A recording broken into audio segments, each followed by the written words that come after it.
E a Prefeitura, então, encaminhou um projeto de repasses financeiros para as empresas do transporte coletivo. Essa novela sobre o transporte coletivo de Joinville, então, ganhou mais um capítulo.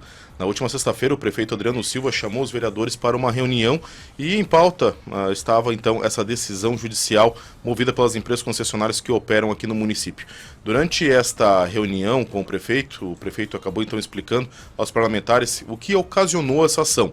Conforme já falamos aqui no Jornal da Manhã, as empresas cobram um aporte de aproximadamente 5,2 milhões de reais, alegando esse desequilíbrio no valor das passagens.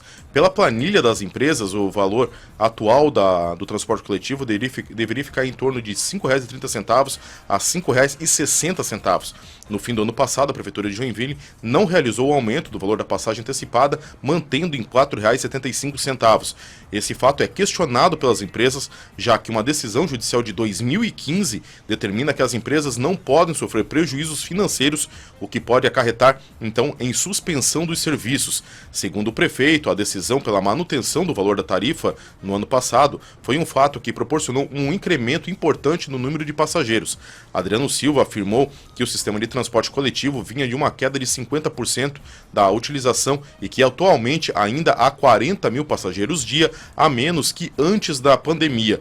Para evitar o repasse ao consumidor e mesmo assim cobrir os custos das concessionárias que ficaram maiores durante a pandemia, principalmente com a alta dos combustíveis, o município deve pagar a diferença. Ainda durante a reunião, o prefeito disse aos vereadores que atualmente as gratuidades, como as do idosos e também pessoas com deficiência, estão no cálculo da planilha. A ideia é que a prefeitura assuma esse valor, o que auxiliaria a diminuir o valor do cálculo e manter o valor atual da passagem.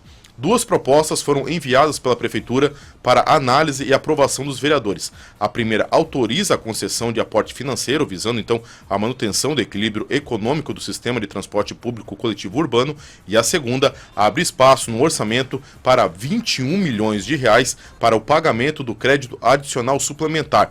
Ambas as propostas foram aprovadas ontem pela Comissão de Legislação e agora seguem para as comissões de Finança e Urbanismo.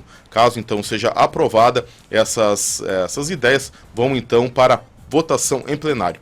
E na análise de hoje, agora 8 horas e 1 minuto, fazer uma análise bem rápida. Nós vamos fazer 3 frentes. A primeira está as empresas concessionárias, né? Ambas são aparadas por um contrato que é reconhecido judicialmente e ponto. Não tem mais o que se falar referente a isso. Sofreram na pandemia, né? Temos que aqui ser bem sinceros. Valor do diesel, valor do pneu, né? Então sofreram também durante a pandemia. Como toda empresa, né? Eles visam lucro. Não tem eles não fazem uma questão social, vamos dizer assim. Visam lucro. É uma empresa que visa lucro. Eles investem, eles compram os ônibus, eles mantêm, eles têm funcionário, então eles visam lucro. Ponto. Não tem o que se discutir em relação a isso, né? E tem um contrato, né, que diz que eles não podem ter prejuízo na questão da operacionalização. Então não tem o que se discutir. Em 2011, o prefeito Carlito reconheceu uma dívida de um pouco mais de 125 milhões de reais que nunca foi quitada por parte da prefeitura. Então, ou seja, como aquele jargão do futebol. Coloca o regulamento debaixo do braço e segue o jogo. As empresas estão agindo na forma delas e quando a prefeitura não faz, aciona judicialmente porque estão cobrando aquilo que realmente está no contrato. Do outro lado está a prefeitura de Joinville que está numa sinuca de bico. Fica refém desse contrato, né, e por obrigação tem que manter esse equilíbrio financeiro. Neste momento, ou seja, ou sobe o valor da passagem ou paga a diferença conforme foi determinado na Justiça em 2015. Se depender de Adriano, a passagem não vai aumentar e de forma inteligente o prefeito então mandou essa bomba por causa dos vereadores. Por que a gente fala que é uma bomba? Porque existe, né, outras duas classes que é o terceiro.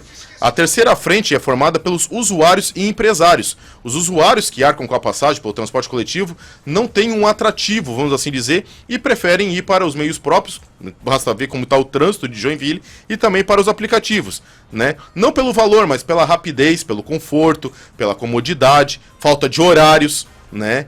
Porque os ônibus, os que tem, os poucos que tem, estão todos abarrotados. Então, prefeito Adriano, quer saber onde é que estão aqueles 40 mil usuários que não voltaram ainda? Estão aqui nos carros de aplicativos, né? Estão comprando moto, estão comprando outros carros, porque ele não é na bicicleta, muitas vezes, mas daí quando chove tem que achar uma forma de poder ir para o trabalho. Então esses aí são os motivos que eu acabei de citar, estão aí os 40 mil usuários, porque eles não deixaram de usar, eles não deixaram de ir para o trabalho, mas tiveram que ter um transporte para poder ir. E como o transporte coletivo ele não é mais atrativo, vamos assim dizer, tiveram que achar uma outra forma. Então, mesmo nesse cenário, também então tem os empresários. Nesse mesmo cenário tem os empresários.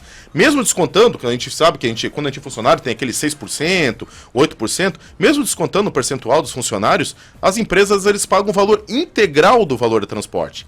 Né? Então eu tenho absoluta certeza que houve uma choradeira e houve grito grande da parte dos empresários para que não houvesse então o aumento no valor da passagem neste momento. Por fim, então, né? Sabe de onde sairá esses 21 milhões, que bem provável que vai ser aprovado pela Câmara de Vereadores, que eles serão remanejados de algumas pastas, vamos assim dizer, para a execução do aporte. Vamos colocar aqui, dos 21 milhões de reais, saíram 11 milhões do projeto Viva Cidade, saíram 5 milhões da gestão de água, luz e telefone, saíram 3,5 milhões de reais de processos administrativos da Secretaria de Administração e Planejamento e do programa Eixo Ecológico Leste vai sair 1,5 milhões, ou seja, dinheiro meu, dinheiro teu, Fernando, dinheiro de toda a comunidade. Ou seja, quando o prefeito fala, porque a gente não vai, né, mexer no bolso do contribuinte. Não mexe diretamente, mas mexe indiretamente, porque vai ter que sair do caixa da prefeitura. Se a prefeitura paga, quem paga somos nós. Não vai pagar somente quem é o usuário do transporte coletivo. São os 604 mil habitantes da cidade de Joinville que vão pagar esse aporte. Então, assim, como nós já falamos aqui, somente a licitação vai ser a solução desse problema. Enquanto isso não existir, vamos continuar dentro dessa roda aqui. Isso sabe quando vai acontecer? Em 2023 e olhe lá, se acontecer em 2023, que eu já começo a duvidar se realmente vai ter essa licitação dentro dessa gestão ainda, porque com certeza algumas batalhas judiciais hão de vir por aí.